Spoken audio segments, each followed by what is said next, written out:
AM 640. It's later with Mo Kelly. We are live everywhere on the iHeartRadio app, and we were shake, rattling, and rolling today. Now, I heard Mark Runner. He said he didn't feel it, but that was because he was asleep. But the rest of us, we sure as hell felt it. Tuala, I don't know where he was, but I know he felt it. Yep. I was at home. Not only did I feel it, but my dogs felt it. They ran out the room 2 seconds before the earthquake even started. I'm thinking like, what, you just going to leave me here to die? You just left me. Gone. And some action figures on my book stand fell over. That was the extent of damage in my house. But it was a pretty decent temblor, as they call it. Started rolling, and then there was this jolt about 10 seconds in. And I said, oh, shoot. Which way is this going? Is it going to get worse? Or is it going to get better? And then it got better. And then I had to go find my dogs. They were both under the bed, hiding, almost like children. Like that's where they feel they're safest. I had to pull them out from under the bed and console them. And once again, we're dealing with another earthquake. I would say a sizable one. Yeah, it was originally reported as 4.7, then it was downgraded to 4.4. Different places it says 4.3 and so forth. But for a quake which was under 5, it felt very strong, which says to me it must have been closer in proximity than other quakes. The first notice that I saw about 10 seconds after the quake ended, I usually go to LA Quake Bot. You can find it on all social media. It's an AI bot which will immediately post the Richter scale measurement from the USGS. Just seconds after the quake. I didn't have to wait for a news service to post it. I went to QuakeBot. There it was. And I said, wow, okay, it was under 5, but it seemed like it was under 5 right under my house.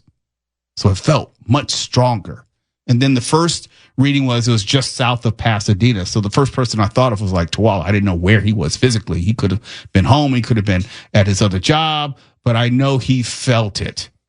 And I know I felt it. And I think most people, I think we're not necessarily on edge. I think we're much more aware of earthquakes right now. Nah, I think we're on edge. You think so? I think after that Bakersfield one and then this hard jolt right now, I think people are like, oh, snap. Mm-hmm. I think everyone at the school today was like, that's all they talk about, like, man, I think I need to go home because, the Bakersfield quake and now we got this one. And we felt it was a hard, like it just shook real hard. This is the thing. We talk about earthquake preparedness, and I don't want to mock it, but I always want to be realistic. In that moment, I'll just talk about my personal life. I'm at home a couple hours or so before I'm getting ready to go to work, come here at KFI. My wife is in another part of the city. My mother is in another part of the city. And if it were an emergency situation, there's absolutely no way any of us can get to anyone else. All the preparation in the world would not have helped in that situation, with the exception of having the obligatory batteries, water in the house, but it doesn't do anyone else any good. I mean, we have a plan as far as trying to stay in contact with each other, be it social media, text messages, however we can find a way to contact each other, because usually in serious situations, the phone lines are overwhelmed. It's like trying to send a text on New Year's Eve. Have you ever sent a text on New Year's Eve like saying, Happy New Year? And they don't get it till like 4 a.m? Same thing, because everyone's trying to do the same thing at the exact same time. Communication would be very difficult. Travel would be impossible. And I thought about it in the moment because today is that first day back to school for LA, Los Angeles Unified School District, LAUSD. And I thought, how many more thousands of people would be on the road today than last week during the Bakersfield quake, which was at night, but this was in the middle of the day where everyone was, spread out. Maybe you're at your job. Maybe you were at your job and you're thinking about where your kids are. So I think about the practical earthquake response. And yes, you might get a 10-second warning on your phone, but then what? What are you going to do? Who are you going to call? Where are you going to go? So you have and that's another thing. I thought like, okay, my phone is usually glued to me, but it wasn't glued to me at that moment. It was in another room because I was doing other things. I try to actually have time where I put my phone down. And then, damn it, as soon as I do, earthquake. And I'm thinking, where's my phone? Where's my phone? Where's my phone? Where's my phone? Then I got on the freeway today and I said, okay, all these kids are going to be back in school. So my drive in is going to be crap for the next 3 months, at least until we get to the holiday season, Thanksgiving going into Christmas. And I think, how much worse could this day have been if the earthquake, heaven forbid, was worse? And then I saw the news that vice presidential candidate Governor Tim Walz, is coming to Orange County for a fundraiser tomorrow. So the traffic is going to be bad tomorrow. Bad. And he's scheduled to headline a fundraiser in Newport Beach. My condolences, Newport Beach. You know what that means? The 5 freeway is going to be jacked. The 405 freeway is going to be messed up. And according to an event invitation from the Harris Fundraising Committee, tickets range from $1,000 to $100,000. Damn almighty. $100,000? There's no ticket worth that much. I know it's a fundraiser, but goodness gracious. That's tomorrow. So if you're in Orange County tomorrow, your traffic is going to be messed up. Please plan accordingly. Kids are back in school. All hell's breaking loose. Fire and brimstone. Cats and dogs living together. Mass hysteria. Name the movie, Mark. Name the movie. Oh, sorry. I was thinking about how you buried the lead in your earthquake story. You have action figures? Yeah, I got a few action figures. Wait, what got knocked over, Mo? I have these 2 specially made action figures, which were sent to us by a listener, as a matter of fact, Tim Chismar. And they're on my bookshelf, and they're like WWE, and they have belts on them. And, you know, when the earthquake started shaking the house, they got knocked over. And when they fell over onto the floor near the dogs. And I think that's part of the reason why they took off running. So they're wrestling action figures? Yeah, I'll send you a picture. Okay, I promise. You're being weirdly evasive about this. No, I'm just, Tuala, you got them as well. I mean, you know, my mic is off. Look, they are custom Mo Kelly and Tuala WWF wrestling figures. Yeah, WWF, not E, but F. Yeah. Oh, I'm going to need a couple of those. I got some scenarios in mind. Okay. All right. No, I'll send you some pictures, but yeah. I have scenarios in mind. You'll see. Let's move on. Oh, now. You just want to lock in and lock out for me? Just go ahead and take over the show, Mark. Go ahead and lock me out. Oh, no, that's not necessary. Please. You sure? Yeah, go right ahead. Okay. When we come back, we have to talk about what happened at the 7-Eleven. Again, it's back in the news. KFI AM 640. It's Later with Mo Kelly. We're live everywhere in the iHeartRadio app. You're listening to Later with Mo Kelly on demand from KFI AM 640. KFI AM 640. It's Later with Mo Kelly. We're live everywhere on the iHeartRadio app. And yes, I have a lot of fun at the expense of 7-Eleven. But I try to make the point that 7-Eleven, at least in the mind of criminals, is a much more attractive target than other places. It's not a coincidence that you always hear about 7-Elevens getting knocked off. It's not a coincidence. There's something about 7-Eleven, either the way that it's designed or its perception in the community, where it is going to be a target each and every night. And here's just the latest example. A large group of juveniles, this is according to KTLA, used bodily force, quote unquote, to ransack a 7-Eleven store in L.A. Friday night. LAPD confirmed that about 50 teens, 50, descended on the 7-Eleven at the corner of Olympic and La Cienega boulevards in the Pico Robertson area around 7:50 p.m. So not real late at night, not real early in the morning. You're talking about the dinner hour, 7:50 p.m. on a Friday night. A lot of people around. The teens, they were coordinated in this regard. They were wearing masks, forcibly stole property from the store. And video posted to the Citizen app shows police officers responding. Displays have been knocked over, products scattered across the floor, and a lot of damage to the location. Teens were hopping over the front counter and grabbing fistful of products. It was coordinated, but not well coordinated. Seems like it was more intent on just taking items instead of actual money. Mess was spilled outside where boxes of candy, a case of water, styrofoam cups, and other items were strewn about the parking lot. No injuries, thank goodness, were reported in the incident.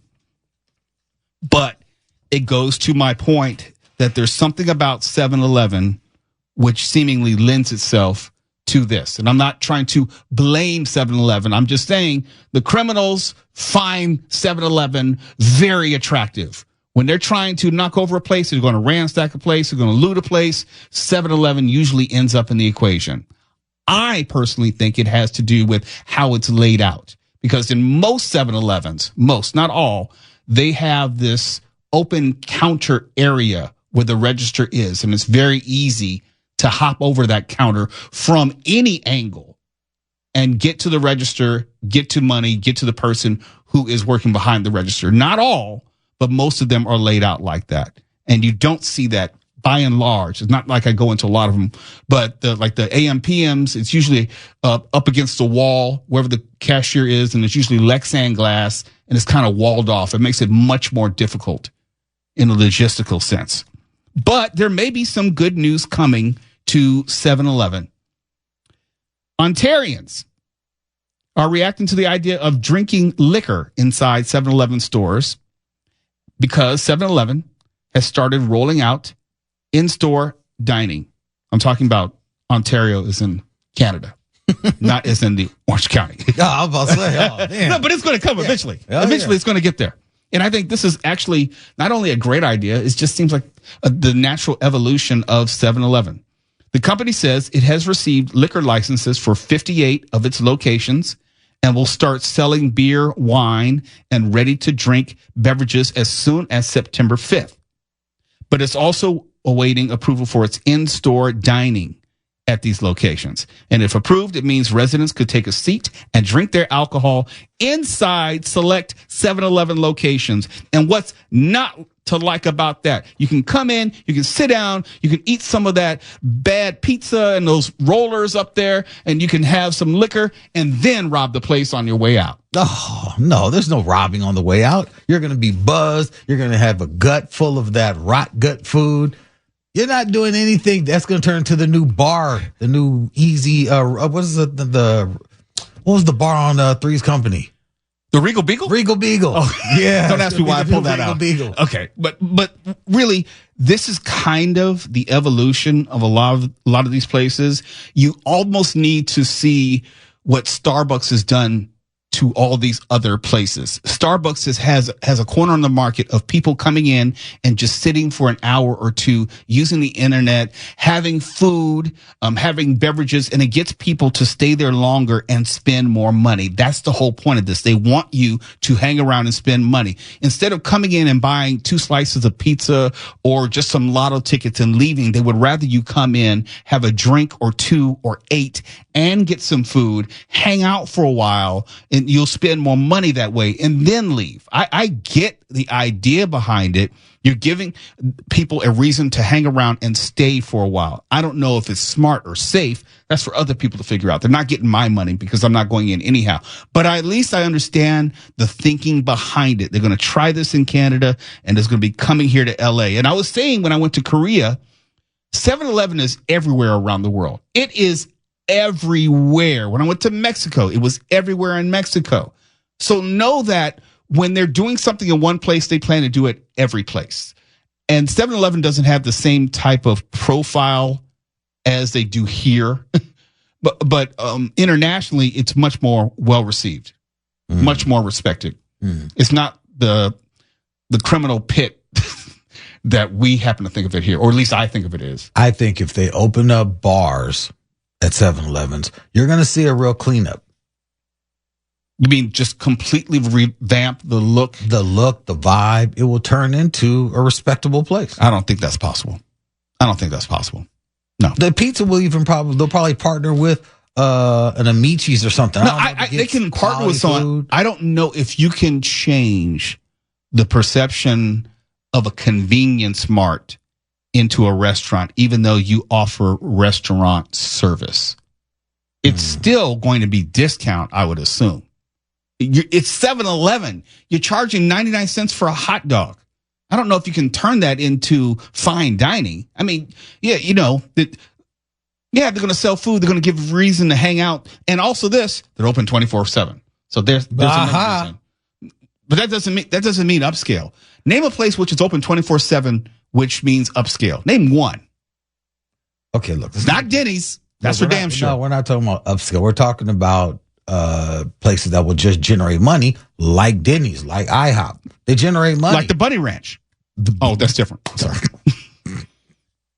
Ooh, look at the time. Well, they are open 24/7. Don't ask me why I know that. What is this Bunny Ranch place you speak of? You're kidding, right? It sounds like a fun place to encounter woodland creatures. No. And pet them. No, I'm being serious. You don't know what the Bunny Ranch is. No, I'm not into that kind of filth. What are you talking about? I just need to know if you're playing or you're serious, because I know people are looking at their radios like, you don't know the Bunny Ranch? You think everybody knows what that is? Yeah, because they had an HBO show.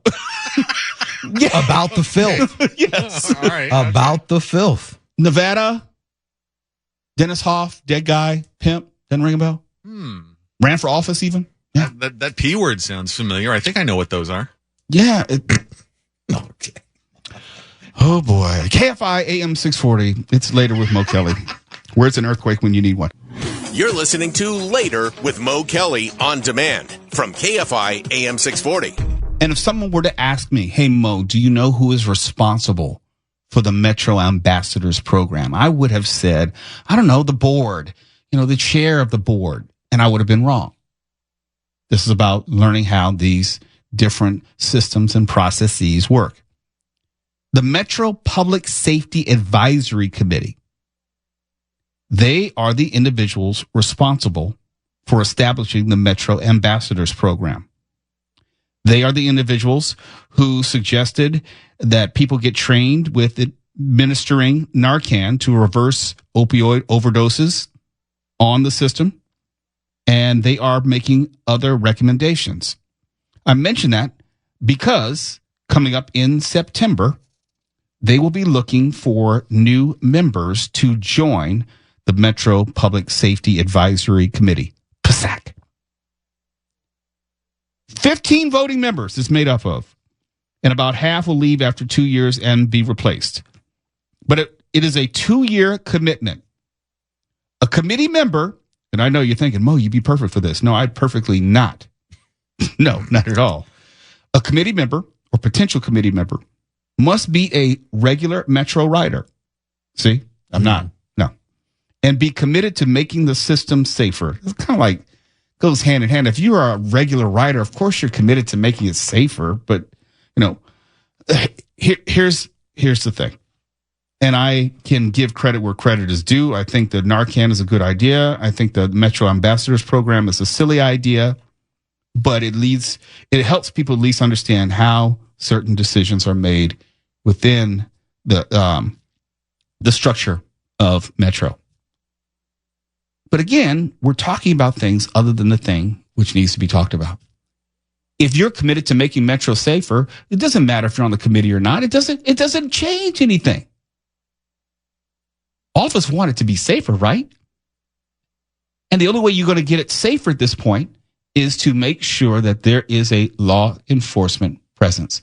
That is the only thing that is going to make a real, measurable, noticeable, and marked difference in terms of safety. That's it.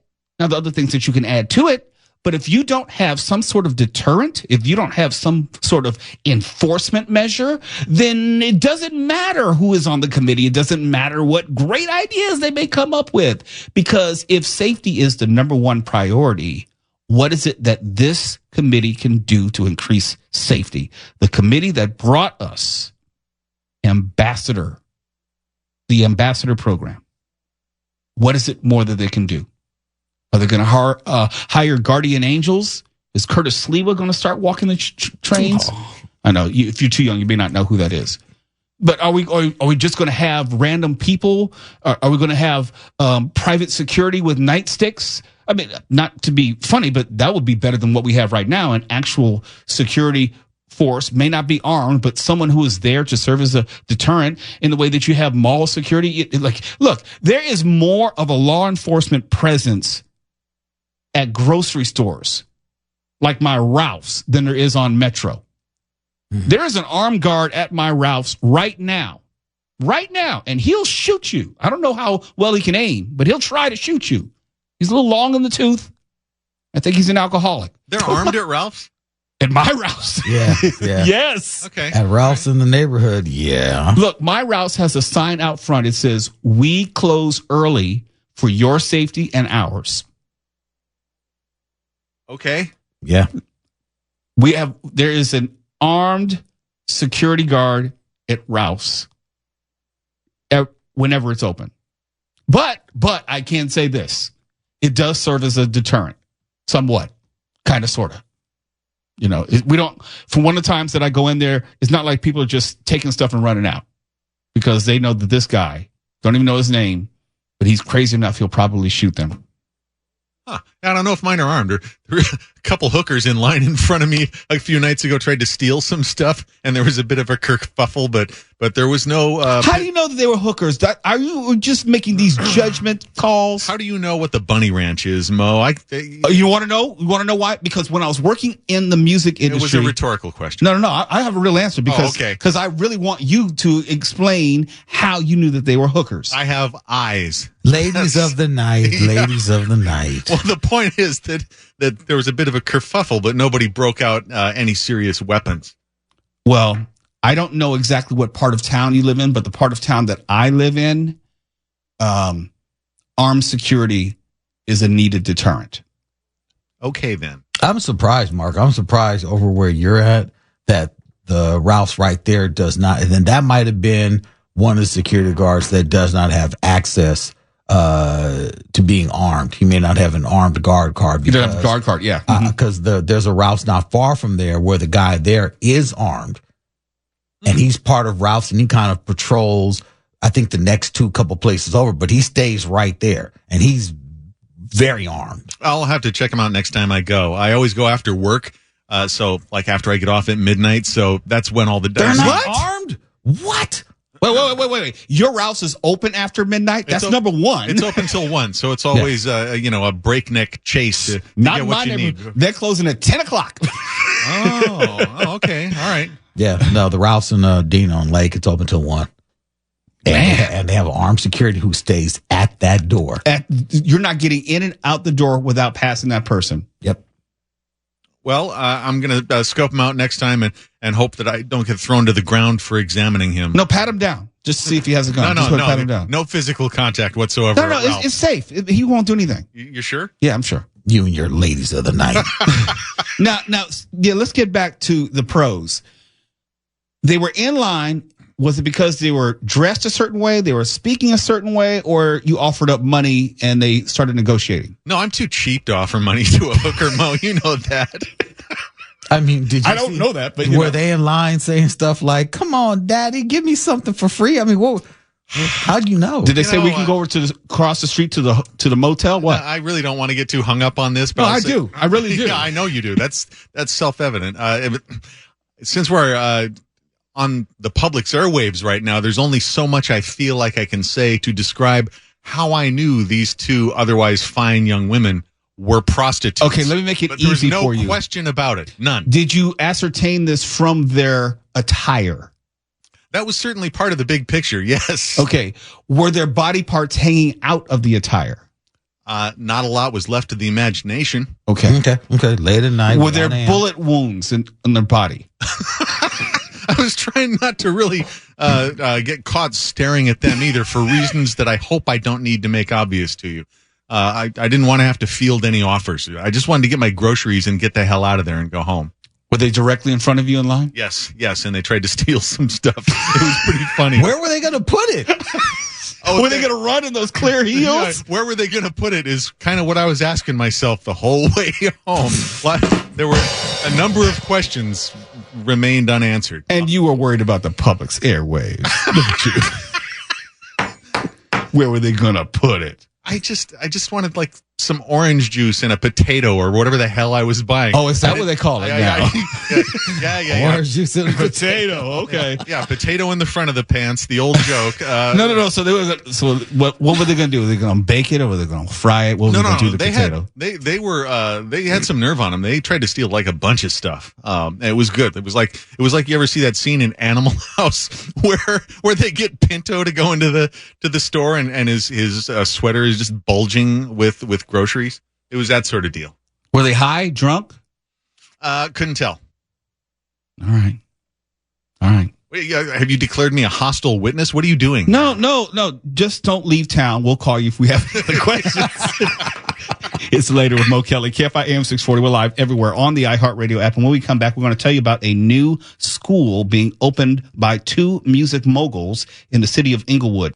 You're listening to Later with Mo Kelly on demand from KFI AM 640. Dr. Dre, you may remember him from NWA. He's become a worldwide personality and producer, Grammy Award winning, at times controversial with some things in his history connected to domestic violence. If you want to tell the full picture of him, but he's in recent years been a big proponent of education. Full disclosure, when I worked at Interscope Records in promotions, we distributed his label called Aftermath Records. That's, you had 50 Cent and Eminem and others. So I would come in contact with him every now and then. And the president of the company for Interscope Records at that time was Jimmy Iovine. He was my boss's boss. I mention that because both Dr. Dre and Jimmy Iovine are putting together a new high school academy at Morningside High School in Inglewood. And they're going to kick off the Iovine and Young, Dr. Dre's last name is Young, Andre Young, the Iovine and Young Center Academy in the Inglewood Unified School District starting next summer. There is a complicated landscape in Inglewood. Morningside High School is going to be closing down due to lack of students. The school district itself, the public school district, is struggling, but it does offer the opportunity because you'll have these, let's just call it what it is, vacant schools where you can have these academies and other institutions move in at least on a part-time basis. And it seems like this is not going to be year-round. It doesn't give the full length of the academy, but it will be initially available to ninth grade students and will expand to all grades by the 28-29 school year. It's billed as cutting-edge, interdisciplinary curriculum aimed at training young leaders, innovators, and entrepreneurs. That says to me it's a very narrow curriculum, like over the course of weeks or maybe a few months, not a full scholastic curriculum. Just wanted to tell you about that. And I actually am appreciative that more and more entertainers, like someone like a LeBron James or even an Oprah Winfrey, or in this case, Dr. Dre and Jimmy Iovine, they're focusing more on education. They're giving back to the community. You may not like them individually or even collectively, but they are doing something with what they have as best they can right where they are. And if more entertainers and celebrities would do that, I think this would be a better place. So there are other things that we can knock them on, but it's not going to be on this thing. So this academy, I'll watch it. I'll see if I can get Dre on the show so we can talk to more, even Jimmy Iovine. I doubt he remembers me, but we'll try to see if we can get them on the show so we can talk more about this academy. And also, not really related to it, but I did want to tell you about it.